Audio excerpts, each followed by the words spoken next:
Hello everybody, this is Santos here. Welcome to Brazilian Portuguese for beginners. How should you use this course? It's up to you.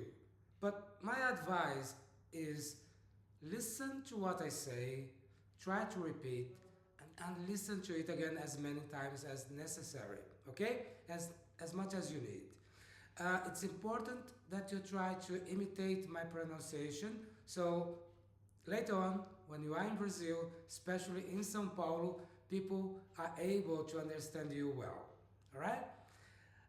You can use the first lesson, you can start from the second lesson, the third lesson.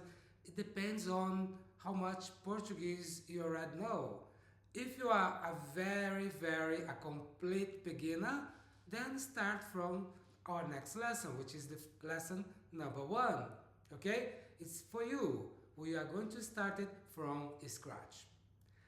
That said, let's start it. Let's move on. First lesson coming now.